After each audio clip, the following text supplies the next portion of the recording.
You can feel like you've traveled the globe by staying in just one spot. It's considered the Super Bowl of gem treasures. Well, I have not been to the Super Bowl. Staying in one spot is not appealing to me. I like to be on the run. I like to move it, move it. I like to move it, move it. Maybe this guest will tell me what she thinks. Say hello. Hello, I'm Gigi. I'm a gemologist and a show host here at JTV. We are also good friends. In real life. That's rare, right? Right. Right. Yeah. She's like my best girlfriend now. Oh, shucks, thanks. All right, I don't think you can feel like you've traveled the globe by staying in one spot, but you know what? I am willing and able to figure that out. So let's travel the globe and then let's stay in one spot and see if it's the same thing. I think it depends on the spot. And there is one spot I'm thinking of where you can travel, certainly the globe of gemstones. And where would this be? It's the Tucson Gem and Hey, you all know what that is because we have actually been there before for a few unboxings and we've done some pretty cool stuff in Tucson. So we're gonna today talk about treasures from the Tucson Gem and Mineral Show. All right, are you ready for the first thing? Okay, so any ideas what it is? They often steal the spotlight, and this year in Tucson, these stars once again prove they are a wonder to behold. Star Sapphire? Very good. Oh my gosh, okay, tell us a little bit about this piece. It is blue. It comes with a fancy card.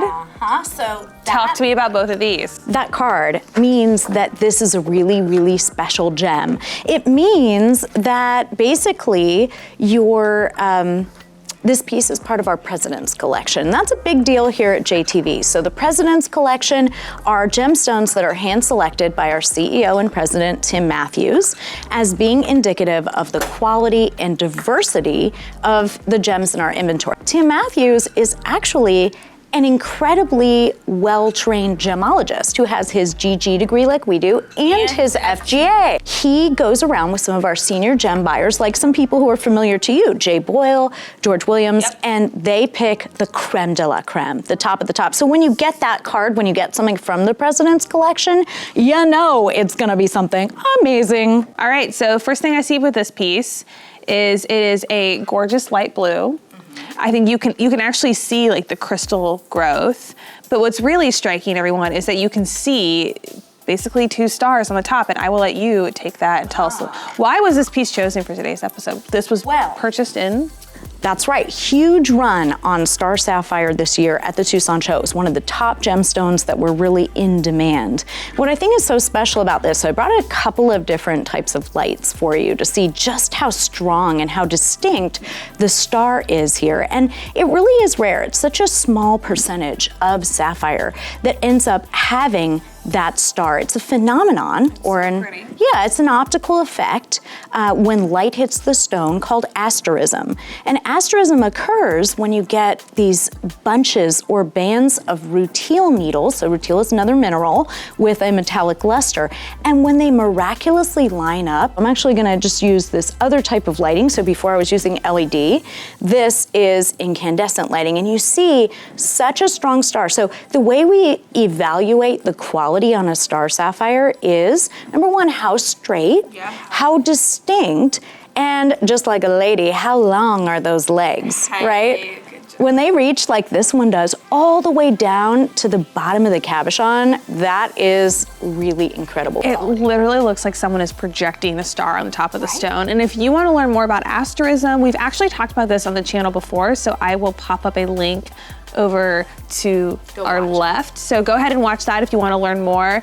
But let's talk a little bit more about Star Sapphire at the Tucson Gem Show and why this is so important. Sri Lanka has kind of always been for blue star sapphire with kind of a violet color. Very, very like the premier source. And what's interesting about this particular one, what I think is so cool is that it's untreated. Treatments in the gem and jewelry business are totally normal, completely accepted. I would say that most gemologists will assume that your stone is treated.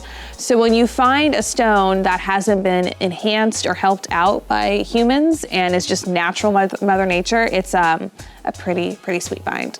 Absolutely, and in particular, your corundum, so your sapphire and your ruby, about 95%, if you ask Jay Boyle, more than that, 97 or 98% of them are treated in order to improve the color and the clarity.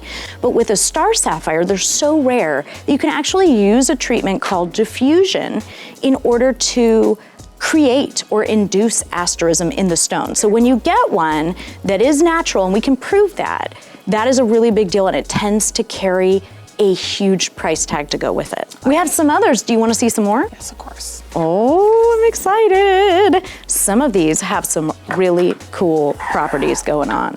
Okay, so first of all, this guy is something more star sapphires. This is like a really, really big push, I think, by JTV to show you something really different. So first of all, this is so unusual. It's a 12 rayed star sapphire. It's basically like 2 stars. Kind of. I mean, so usually you can get multiple stars to appear depending on how many distinct light sources you have. So if you have 2 rays of light, you could create 2 kind of stars side by side. This is 1 star, but there are actually 12 little shoots or bands or rays of rutile needles here rather than just 6.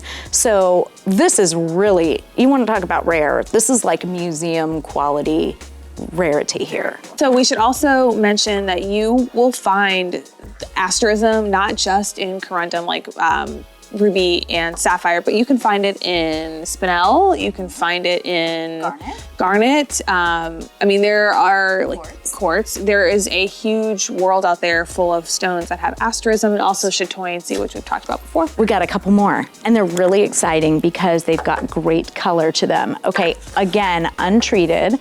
Let's see. Okay, first of all, let's look at this guy.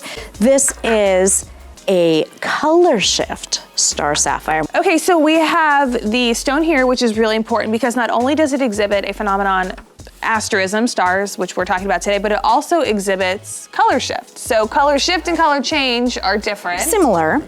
Basically, it's just how far does the color jump from the original color. So usually a color shift is going to be to a color that's really like close on the color wheel to the original color.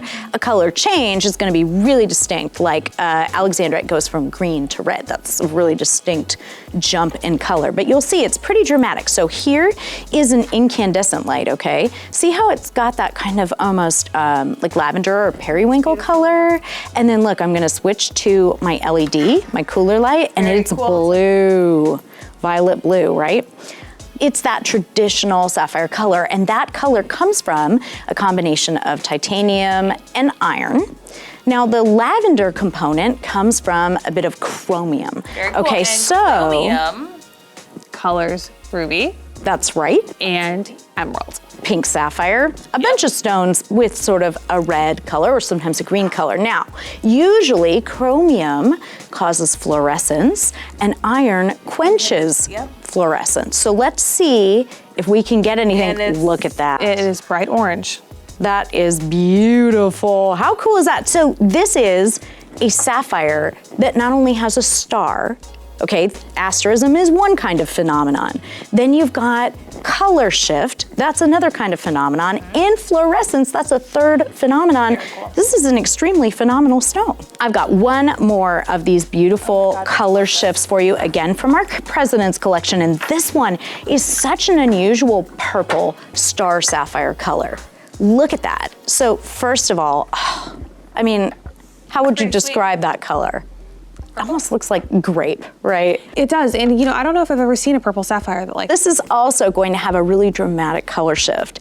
And again, because there's both iron and chromium in there, which creates the purple color. So depending on how much chromium versus iron, so here's that really almost like a plum, jelly. Right? 3, that 2, really 1. grapey color. Oh, and then that's like a royal purple, right? Royal purple to plum. Royal purple, almost like a fuchsia in a way. And then wait till you see the fluorescence on this one. It will wow you. Ready? 3, 2. Hey, that's the pink right there. I love that color. That's so pretty. That is seriously so phenomenal. And on top of all that, it's got that star. It has that asterism. This is really a very special stone. So definitely star sapphire was huge when it comes to stones that really made an impact, a splash at the Tucson show. But we actually have something else for you. We have a few other treats, don't we? And this one, I think I'm gonna stump you. Only because it stumped me at the show. What's that? I had never seen anything like this before. So I'm just gonna pull this little box right over here. It's always good to double check when you leave somewhere because you never know if you've left something behind, or in this case, you discover something brand new. Okay, so I'm always forgetting my keys, my phones. Doesn't everyone? My marbles. All right, so I'm guessing by the card, this is something new. Something new and something old. It's very pretty. Actually one of the newest minerals. One of the newest gemstones, shall we say, ever discovered. What is that? This is Sonoranite. Maybe named after the Sonoran Desert in Arizona? Absolutely. Okay, cool, tell me all about it. So about 8 years ago, a gentleman named John Hornewer and his brother Steve were out exploring in the Sonoran Desert. That's their favorite thing to do, is kind of on weekends, was to explore old abandoned mines. Very cool. And, but what they realized, they had found a mine, an old abandoned mine shaft that wasn't on any map. So already, right, this sounds like some kind of like Hardy Boys mystery. This is the interesting thing. They just loved exploring mine shafts. They were maybe hoping to find some gold. Because back in the day, that is why a lot of these mine shafts occurred. They weren't looking for gemstones, they were looking for gold, they were looking for silver, they were looking for precious metals. And actually, in a weird way, that's what they found. So this material does have gold, silver, copper, palladium, a lot of different gems, a lot of different metals, shall we say. But because of the extreme hardness of the ore, of the rock surrounding the metals, it proved really difficult to get any of that out. They kind of had a very low yield of gold. And that's why they think this mine was abandoned, is that the miners just wanted to get the gold and get out quick. And yeah, they found that they couldn't extract enough to make the mine profitable. But so they took this material, the gold was kind of in this matrix, right? They took this material back and for years went to the Tucson Gem and Mineral Show asking people, hey, what is this? Any idea what this is? Eventually, they sent it to GIA, and it was identified as a new gemstone. Now notice, earlier I tripped myself up. I said mineral, but it's actually not a mineral because a mineral is sort of a pure element.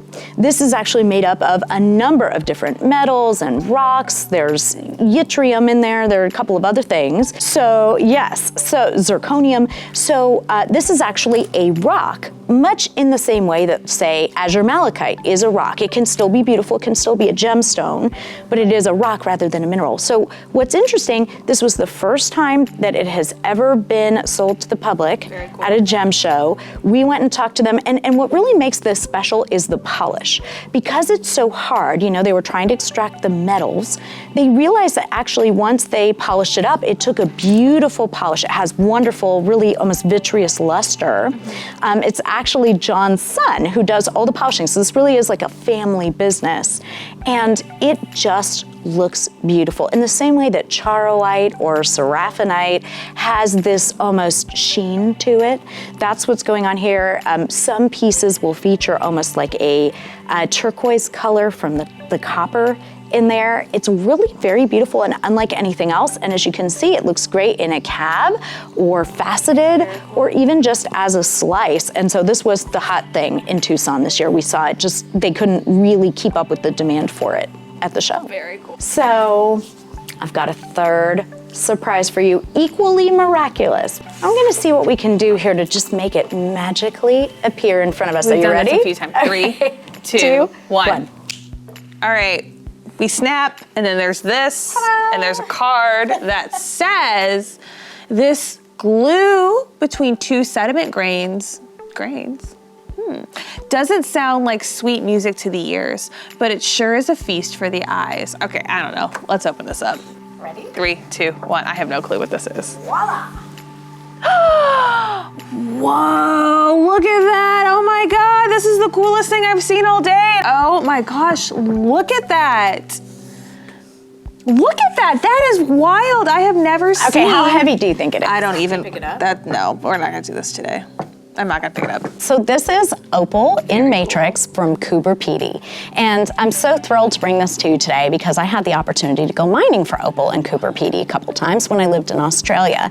And what people don't realize is just how incredibly miraculous, to use the word of the day, opal really is. The way that it forms, the fact that precious opal that has play of color really gets deposited over millions of years. Basically, occasional rainfall, right, brings spheres, molecular spheres, right, little itty bitty spheres of silica down and deposits it into the cracks in the super dry ground of Australia. And over time, right, those silica spheres get deposited and then the water evaporates. And then more rainfall brings more spheres and the water evaporates. And over time, those spheres can sort of get meshed together, if you will. Here's what's so miraculous about it though. In order for play of color to occur, each of those little molecular spheres have to line up in an orderly grid so that the light can bounce around, right? And have all those beautiful colors. And play of color, that's what we've talked about this before. If you want to learn more about opal, we've had several episodes with opal on the channel, but it's those big flashes of color. And rainbow iridescence, basically. So pretty. Okay, so then you have some pieces down here. This doesn't have any play of color. That's called potch. It's basically opal. Common opal. Yeah, it's common opal. It's basically opal without that phenomenon that you see up here. Like right there, that piece is fantastic. Oh my gosh. You know, people wonder why opal, particularly precious opal, is so expensive. And this is the reason why. It doesn't come out of the ground as a perfectly formed gem. You get these seams or veins of opal that sometimes will yield a big stone, but other times, like this, it almost needs to stay in this matrix, this host rock, in order to be appreciated, you know, and picture really, really thin veins like this one. You can't really cut a gemstone out of that. You know what I mean? It forms very differently. We're gonna do a closer look, and I'm gonna say we should do this, because this is like by far one of the coolest. All right, guys, let's take a closer look at the crystal. Do you want to point some things out to take a look at? Well, I'm just gonna really point you to some of this play of color, and actually I think maybe this incandescent light might work better for showing some of the rainbows of iridescence that you're getting. We call it play of color. You can see that it kind of goes in these bands, and that basically just follows the cracks that were present in the matrix material because Australia gets so very hot and dry. Isn't that gorgeous?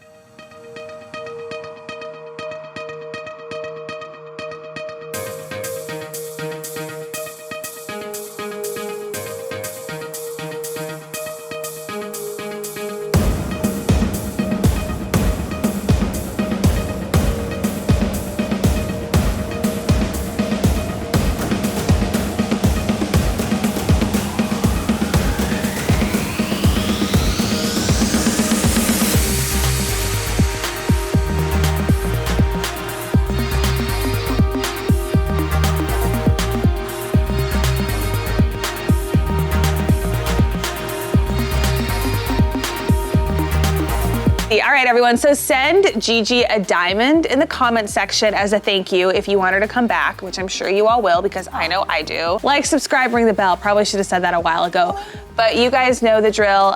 So yeah, you don't want to miss out. We've got some pretty cool stuff coming up. All right, bye everyone. Thanks for watching.